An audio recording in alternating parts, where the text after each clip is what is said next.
What is structural inflation and why does it matter? Have you ever wondered why some economies struggle with rising prices even when demand is low?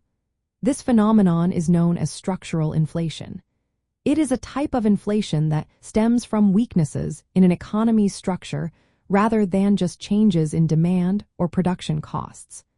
Understanding this concept is essential for grasping the bigger picture of inflation. Structural inflation occurs when a country's economic, political, or institutional frameworks hinder its ability to produce goods efficiently. This can happen due to outdated technology, poor infrastructure, or government policies that distort prices. And like demand pull inflation, which happens when demand exceeds supply, or cost push inflation, which arises from rising production costs, structural inflation is about persistent supply-side issues.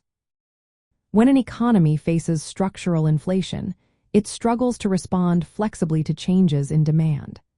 This means that even if monetary policy is tightened, prices may still rise steadily over time. This is because the underlying problems reduce the economy's productive capacity or disrupt supply flows.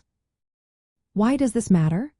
Structural inflation is often more challenging to control using standard monetary or fiscal policies.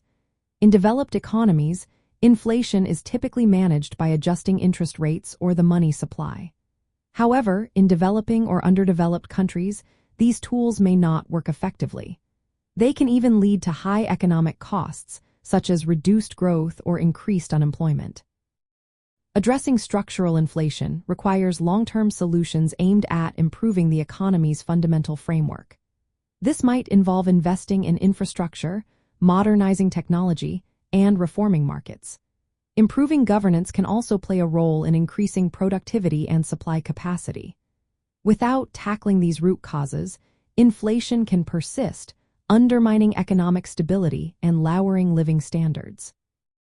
In essence, structural inflation is driven by deep-seated supply-side problems that limit an economy's ability to produce and supply goods efficiently. It matters because it resists conventional inflation control measures and requires structural reforms to resolve. This makes it a significant challenge for economic policy, especially in developing countries. Understanding structural inflation helps us see why some economies face ongoing inflation issues and what steps can be taken to address them.